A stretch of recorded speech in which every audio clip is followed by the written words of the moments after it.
वालेकुम बच्चों, कैसे हैं आप? ठीक ठाक हैं?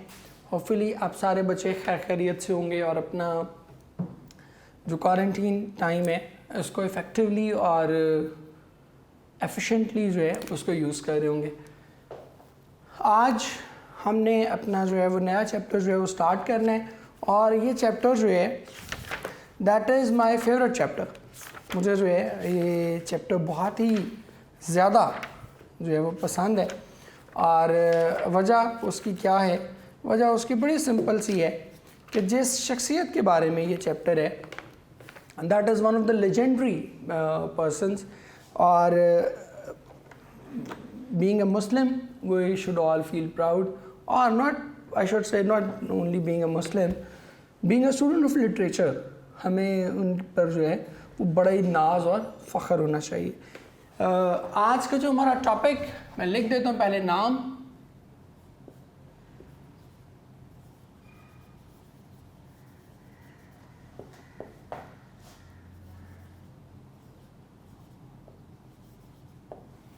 द गुलिस्तान ऑफ सादी।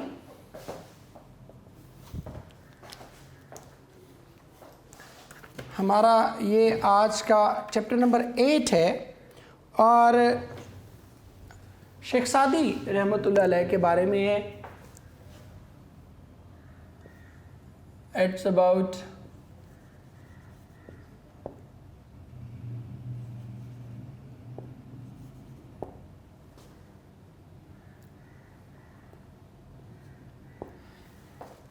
शेख सादी जो है ये 12th और 13th सेंचुरी में जो है यह एक पर्शियन स्कॉलर थे और मैं लिख भी देता हूँ, lived from 12th to 13th century। और क्या था जी? he was actually a Persian scholar, storyteller। और ये जो गुलिस्तान है that is actually a book of tales, stories written by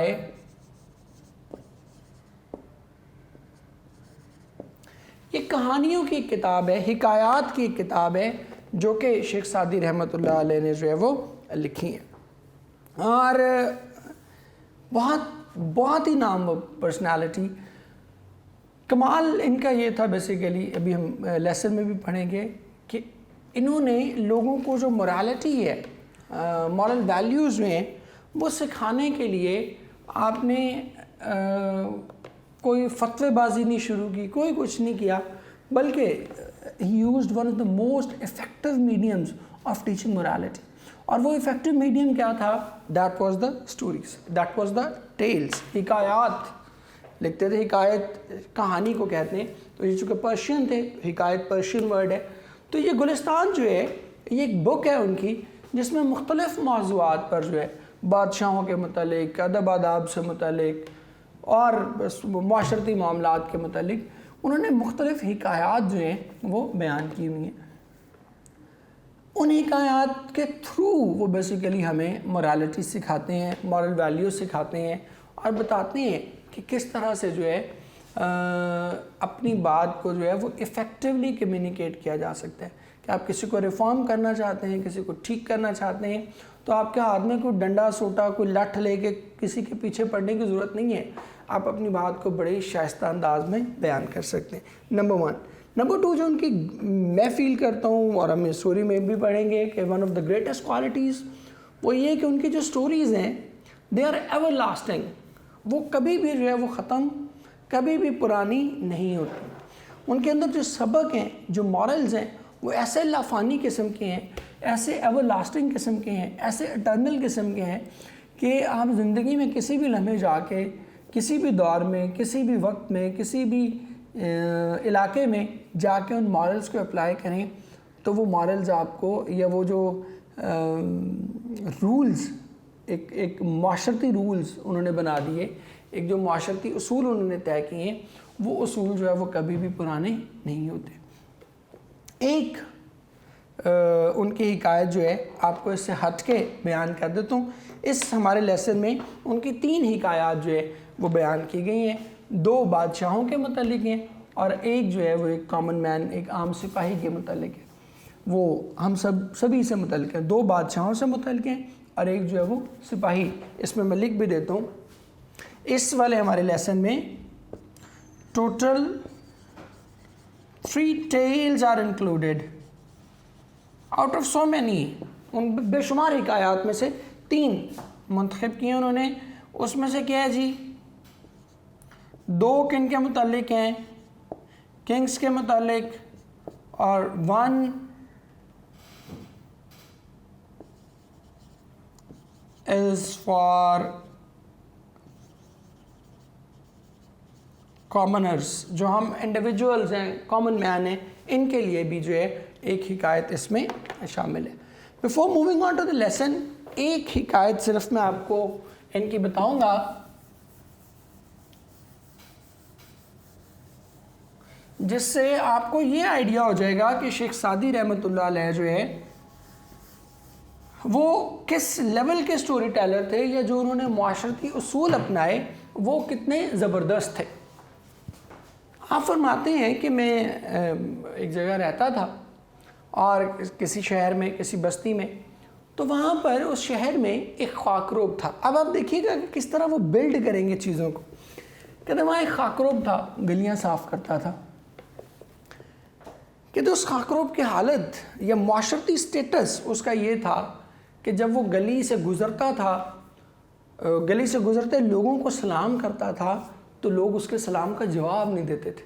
शायद हम भी नहीं देते, लेकिन हमें कोई गली साफ़ करने वाला खाकरोब जो है वो रुके, वो हमें सलाम करे, तो शायद हम स्पेशल गाड़ी रोक के या बाइक रोक के उसके सलाम का जवाब नहीं देंगे।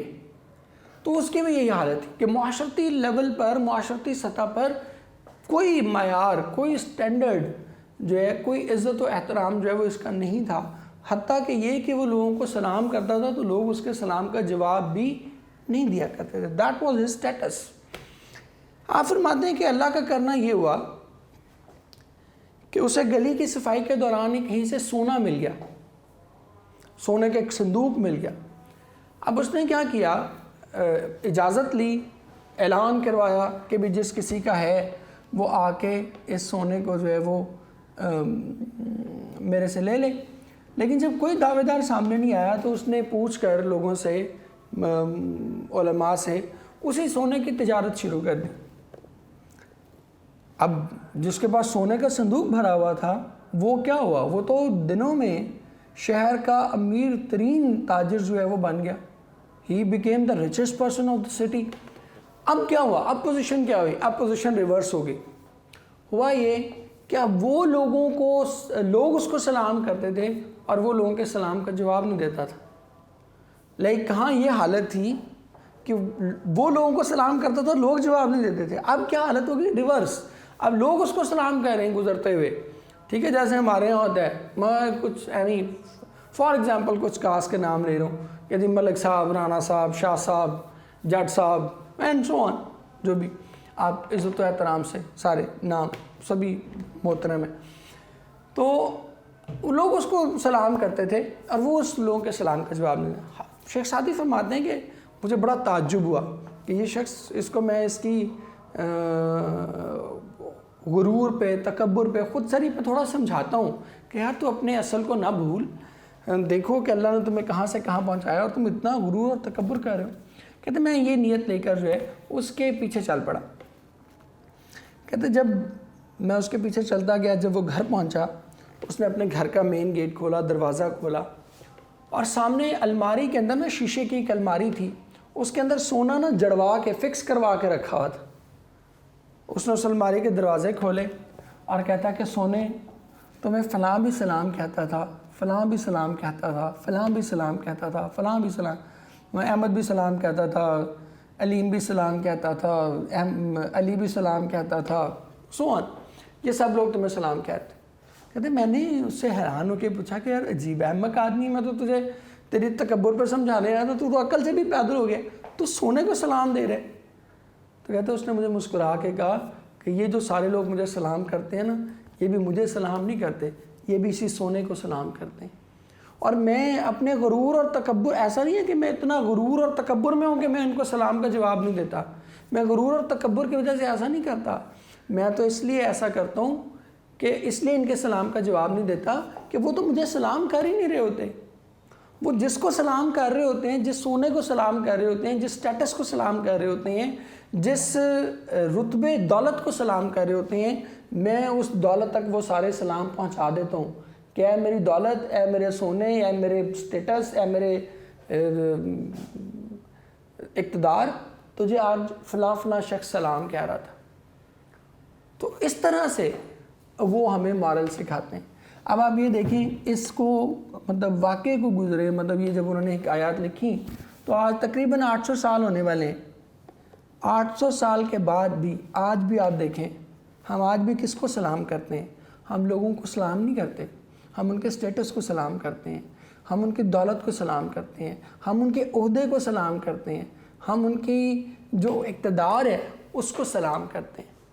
ठीक है, तो ये है उनकी इटर्निटी कि वो कभी भी उनके जो मॉरल रूल्स उन्होंने बना दिए हैं या सोशल रूल्स डेवलप कर दिए हैं, वो कभी भी पुराने नहीं होते। सो हम स्टार्ट करते हैं बेटे विदाउट वेस्टिंग एनी टाइम। पहला जो उनका पैसेज है, ये इंट्रोडक्टरी पैसेज है, शेख सादी की पर्सनैलिटी के बारे में आपको थोड़ा सा बताया जाएगा और उसके बाद फिर 3 हिकायात जो हैं उनके बारे में पेश की जाएंगी out of so many. Sheikh Saadi was a great storyteller हमें पता है, पहले हम बार बार अब कर चुके हैं, अब तो आप बच्चे आदी हो गए होंगे। यहाँ हमने क्या लिखना है? मानी। यहाँ हमने क्या करना है जी? सिनोनिम्स। और यहाँ हमने करना है अपना ग्रामर वर्क। तो ये 3 चीज़ें हमने इसमें देखनी है। स्टोरी टेलर मैं बता रहा था आपको,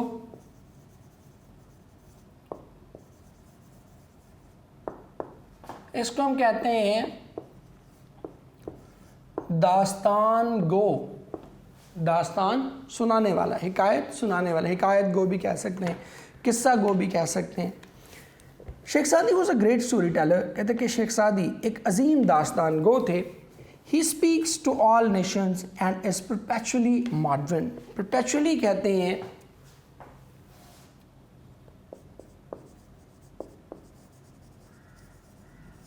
परपेचुअली मुसलसल, हमेशा, और यहाँ हम इसको कहते हैं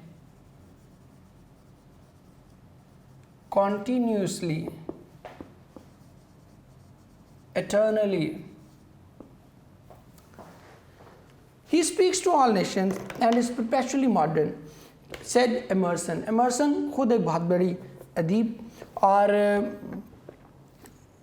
वो ये कह रहे बेसिकली कि he speaks to all nations, कि वो तमाम अक़वाम से मुखातिब हैं, एंड इज़ परपेचुअली मॉडर्न, और हमेशा से जदीद हैं।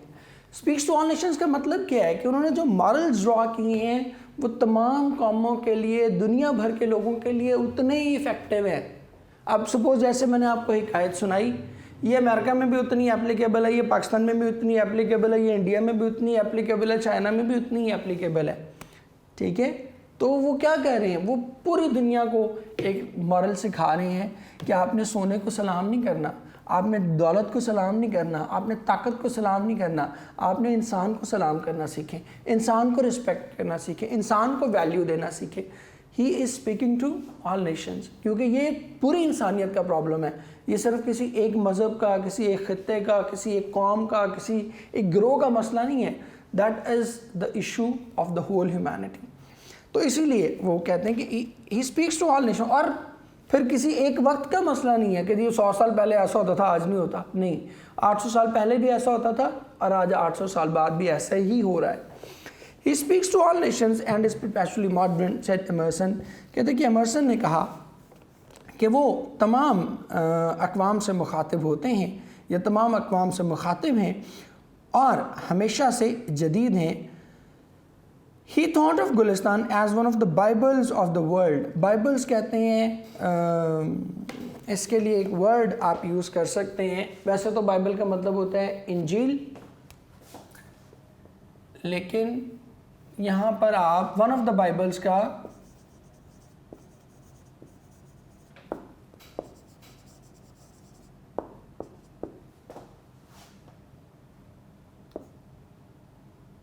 इसको कहते हैं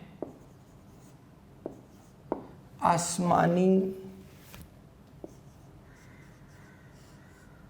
सहीफ़े या आसमानी सहीफ़ों। He thought of the Gulistan as one of the Bibles of the world। कहते कि वो गुलिस्तान को इल्हामी या आसमानी सहीफ़ों में से एक शुमार करते हैं।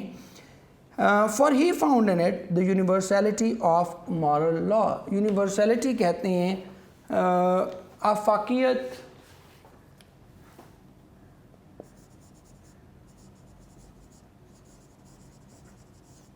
यूनिवर्सलिटी आफाकियत भी कह सकते हैं और आलमगीरियत भी कह सकते हैं। आलमगीर होता ना पूरे दुनिया पे छा जाने वाला, तो वहाँ से आलमगीरियत। He thought of Gulistan as one of the bibles the world. कहते कि वो गुलिस्तान को आसमानी सहीफ़ों में से एक शुमार करते हैं। For he found in it, क्योंकि उन्हें इसमें मिली the universality of moral law. Moral law कहते हैं इखलाकी कवानीन या ज़ाब्ता इखलाक, क्योंकि उन्हें इसमें ज़ाब्ता इखलाक की आलमगीरियत या आफाकियत नज़र आई। कि उसने ऐसा, आसमानी किताबों का भी क्या पर्पज़ होता है कि पूरी दुनिया के लिए एक ज़ाब्ता इखलाक, एक निज़ाम हयात जो है वो बना दिया जाए।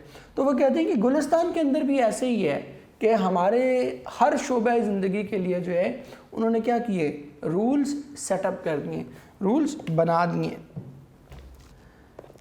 The Gulistan translated in Latin and English became love for the people. Love for the people कहते हैं पसंद बन जाना, मोहब्बत का मरकज़ बन जाना। कहते हैं कि जब गुलिस्तान को लातीनी और अंग्रेज़ी ज़ुबान में तर्जमा किया गया तो ये लोगों की मोहब्बत का मरकज़ बन गई। It is interesting to note, interesting कहते हैं दिलचस्प, नोट ज़िक्र करना। कहते हैं कि यहाँ इस बात का जिक्र करना भी दिलचस्पी से खाली नहीं, that English scholars used Saadi's translated parables. Parables कहते हैं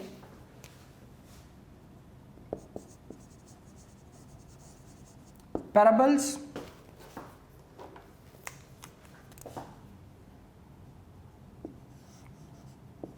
हिकायात, और यहाँ हम इसको कहते हैं stories,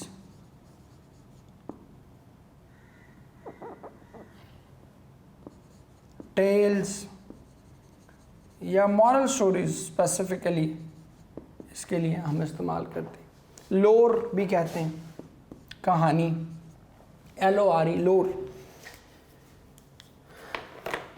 it is interesting to note, कहते कि यहाँ ये जिक्र करना भी दिलचस्पी से खाली नहीं, that the English scholar use Saadi's translated parables in their divine books. Divine वैसे होता है आसमानी, बट यहाँ पर डिवाइन का मतलब है मशहूर। एक इसके लिए वर्ड आप यूज़ करते हैं शोराए आफाक, ठीक है जी। यहाँ पर डिवाइन का मतलब रिलीजियस या मजहबी नहीं होगा। It is interesting to note, कहते हैं कि ये बात काबिल गौर है, that English scholars use Saadi's translated parables in the divine books, कि अंग्रेज़ी अदीबों ने या मुफक्किरीन ने, स्कॉलर्स मुफक्किरीन, कहते हैं कि अंग्रेज़ी मुफक्किरीन ने सादी की ट्रांसलेटेड तर्जमा शुदा पैराबल्स, कहानियाँ या हिकायात के सादी की तर्जमा शुदा हिकायात को अपनी शोराए आफाक किताबों में शामिल किया है, टिल इट वॉज डिस्कवर्ड, जब तक ये पता नहीं चला, to be an English translation of Latin version of the Persian origin. अब ये लाइन बड़ी ट्रिकी है, इसको समझ लें। टिल इट वॉज डिस्कवर्ड, जब तक कि ये पता नहीं चला, to be an English translation, कि ये अंग्रेज़ी तर्जमा है ऑफ अ लैटिन वर्जन, एक लातीनी नुस्खे का वर्जन, नुस्खा या मतन, कि ये लातीनी नुस्खे का अंग्रेज़ी तर्जमा है जिसका असल माखज़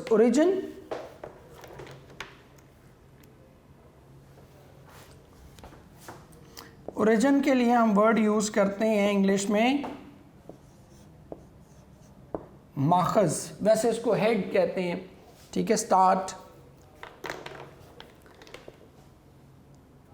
English scholars, it is interesting to note, अब ये दोबारा कह रहा हूँ, कहते कि ये बात भी, इस बात का जिक्र भी दिलचस्पी से खाली नहीं कि अंग्रेज़ी मुफक्करीन ने सादी की तर्जमा शुदा कहानियों को अपनी शोरा आफाक किताबों में शामिल किया। सो रिपीट कर रहा हूँ बच्चे आप लोगों के लिए कि यहाँ ये जिक्र करना भी दिलचस्पी से खाली नहीं कि अंग्रेज़ी मुफक्करीन ने अपनी मशहूर किताबों में सादी की तर्जमा शुदा कहानियों का इस्तेमाल किया है, जब तक ये बात पता न चली कि ये फ़ारसी मतन का अंग्रेज़ी तर्जमा है, ये लातीनी मतन का अंग्रेज़ी तर्जमा है जिसका असल फ़ारसी ज़ुबान है, ये जिसका असल माखज़ फ़ारसी है। Edwin Arnold has aptly described, aptly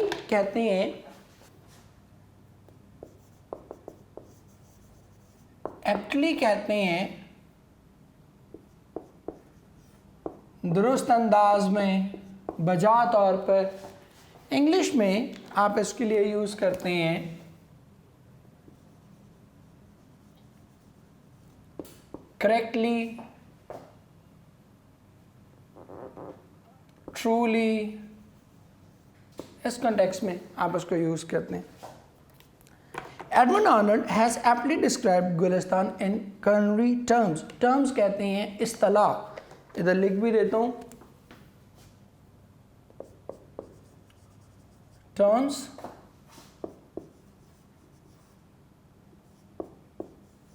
इस्तिलाह, vocabulary. कहते हैं कि एडविन आर्नल्ड ने गुलिस्तान को बावर्ची खाने के इस्तिलाहात में बजा तौर पर यूँ बयान किया है, as an intellectual pilaf, pilaf कहते हैं पुलाव, इंटेलेक्चुअल कहते हैं फ़हम व फ़रासत, ठीक है, विज़डम, मैं लिख भी देता हूँ, इंटेलेक्चुअल कहते हैं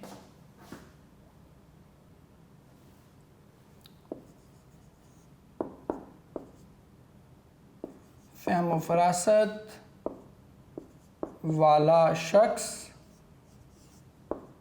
अदीब भी आप इसको कह सकते हैं। इंग्लिश में आप इसको कहते हैं wise,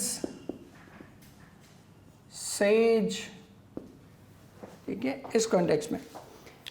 as an intellectual pilaf, कि ये एक फ़हम व फ़रासत वाले शख्स का पुलाव, अ लिटरेरी करी, एक अदबी शोरबा, करी कहते हैं शोरबे को, ये मसाले को, एक अदबी सालन, a kebab of a versatile genius, versatile कहते हैं, मैं नीचे आपके लिए लिख देता हूँ,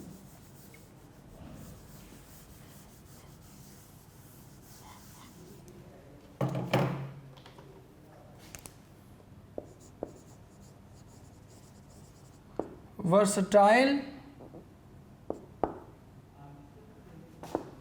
कहते हैं, उर्दू में हम इसके लिए यूज़ करते हैं हमा जहत, हर तरह का, और इंग्लिश में हम इसके लिए यूज़ करते हैं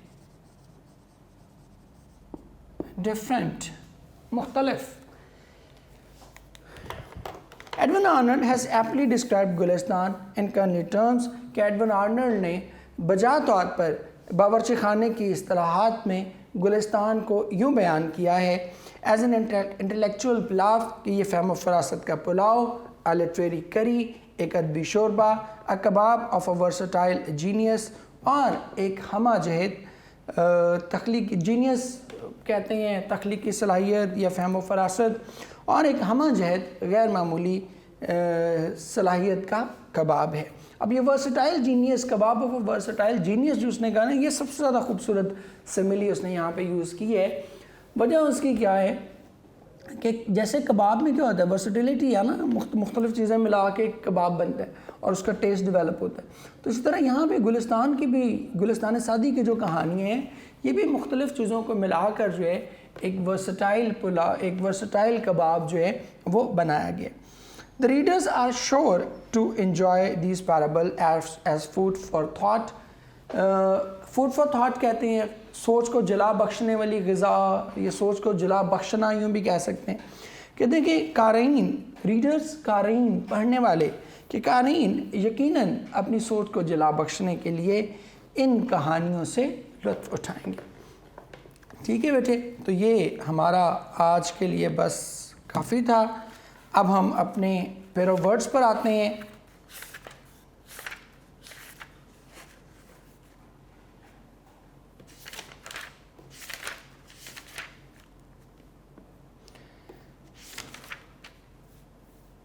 हमने 135 तक जो है वो पेयर ऑफ वर्ड्स कर लिए हुए थे। मैं इधर ही इसको इरेज कर रहा हूँ।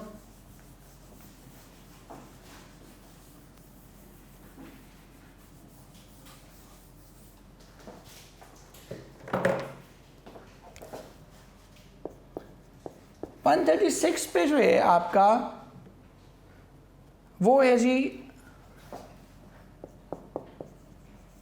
फोर्ट और फोर्ट। ये वाला फोर्ट जो है ये होता है किला, और ये वाला फोर्ट जो है ये होती है सलाहियत। ठीक है, तो इन दोनों को हम इस तरह से यूज़ करते हैं। The fort afforded them adequate protection, कि किले में जो है उन्हें मुनासिब प्रोटेक्शन जो है वो मिली हुई थी। और दूसरा फोर्ट जो है mathematics is not my fort, कि मैथमेटिक्स जो है वो मेरी सलाहियत नहीं है, कि मैं मैथमेटिक्स में कोई बहुत अच्छा परफॉर्म नहीं कर सकता। इसके बाद 137 पर फोर्थ, और ये वाला फोर्थ, ये फोर्थ होता है सामने आगे, आप फिजिक्स में भी पढ़ते हैं बैक एंड फोर्थ मूवमेंट, तो वो वाला फोर्थ है। और ये वाला फोर्थ जो है ये हम किसके लिए इस्तेमाल करते हैं, ये हम इस्तेमाल करते हैं चौथे के लिए। 138 पर अगर आप आए तो ये है जी फॉरवर्ड, ये कहते हैं आगे पहुंचाना, ठीक है, या सामने जाना, आगे बढ़ना। Move forward, I forwarded this application, मैंने आगे पहुंचा दी इस कॉन्टेक्स्ट में। और नेक्स्ट है जी फॉरवर्ड। फॉरवर्ड क्या होता है, इसको हम कहते हैं पेश लफ्ज़। पेश लफ्ज़ क्या होते हैं, जब आप कोई भी किताब शुरू करते हैं, पढ़ना शुरू करते हैं, तो उस किताब से पहले एक दो पेज की जो है एक इबारत लिखी होती है, जिसमें उस किताब के बारे में नॉर्मली ऑथर्स की तरफ से लिखी जाती है वो, ठीक है, उस किताब के बारे में थोड़ा सा बयान किया जाता है, उसका बैकग्राउंड, उसका कंटेंट, ये वो, उसको हम क्या कहते हैं, फॉरवर्ड। 139 पे आप देखें, 139 पे आपका वर्ड है जी फ्रीज।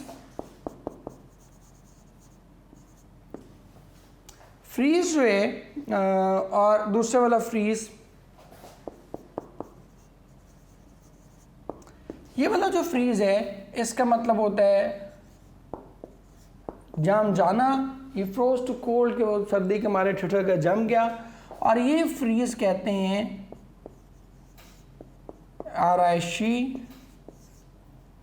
आराइशी सामान को। मैं इसकी एग्जांपल भी बोल देता हूँ। The walls were decorated with a frieze of flower patterns, के वो जो आराइशी पैटर्न्स थे, संग तराशी का जो काम था, उसको बेसिकली कहते हैं आराइशी काम कर लें, सामान की बजाय ना आराइशी काम ज़्यादा बेटर। इसके बाद गेट, और गेट है 140 पे। गेट ये हम कहते हैं चाल, और ये वाला जो गेट है ये कहते हैं दरवाज़ा। ठीक है, ये चाल जो चलने वाली चाल है, she has a graceful gait, कि उसकी जो चाल है वो क्या है, वो बड़ी ही खूबसूरत है। नहीं बेटे, इसके साथ ही हम आज का अपना जो ये काम है, आज का हम लेक्चर उसको वाइंड अप करते हैं। बट बिफोर साइनिंग ऑफ आप सब बच्चों से एक चीज़ बार बार कही जा रही है, रिपीटेडली आप बच्चों को कह रहा हूँ, अपने इस टाइम को ज़ाया मत करें and do not take it, please do not take it casually, बिल्कुल बिना इसको कैजुअल अंदाज में समझने की, कैजुअल अंदाज में अंडरस्टैंड करने की ज़रूरत नहीं है। आपको ये काम बड़ा फोकस्ड होके बड़ा ठीक अंदाज में ये काम करना है। रीज़न बार बार कह चुका हूँ, आपके जो इंशाल्लाह 2021 के पेपर होंगे, ठीक है, 2021 के, वो इंशाल्लाह अल्लाह ने चाहा तो वो टाइमली होंगे। और अगर वो पेपर टाइमली हुए और आपने ये 4 महीने भी ज़ाया किए हुए, तो इसका मतलब है कि आपको तैयारी के लिए 7 माह मिलेंगे, ठीक है। मतलब अगस्त ऑलमोस्ट हमारा it is about to come, तो अगस्त जो है, अगस्त से स्टार्ट करेंगे तो आपके फिर आप खुद ही देख लें कि आपके पास 7-8 माह से ज़्यादा टाइम नहीं बचेगा। तो वो जो इतना अर्ली आपने एक स्टार्ट ये लिया हुआ है कि मई में आपने क्लासेस शुरू की हुई हैं, इतना एक बॉदरेशन ली, एक आप कह लें कि एफ़र्ट की, वो सारी एफ़र्ट जो है वो बेकार चली जाएगी अगर आप इफ़ेक्टिवली अपने स्टडीज़ को जो है वो फोकस नहीं करेंगे। So do not take it casually, बिल्कुल आपको कैजुअल लेने की ज़रूरत नहीं है। फोकस रहें, अटेंटिव रहें और अपने भरपूर मेहनत करें, भरपूर कोशिश करें कि आप बेहतरीन स्कोर जो है वो इंशाल्लाह करें। बाकी आप बच्चों के साथ हमेशा, मैं हर लेक्चर में कहता हूँ, हर लेक्चर में आपको दुआ भी देता हूँ, बच्चों के लिए बहुत सी दुआएं, अल्लाह ताला आपको खुश रखे और हमेशा आप बच्चों को कामयाब करें। लेकिन उस कामयाबी की कुंजी आपके पास है, ठीक है बेटे। जीते रहें, खुश रहें, अल्लाह आप सबको कामयाब करें। अल्लाह हाफ़िज़।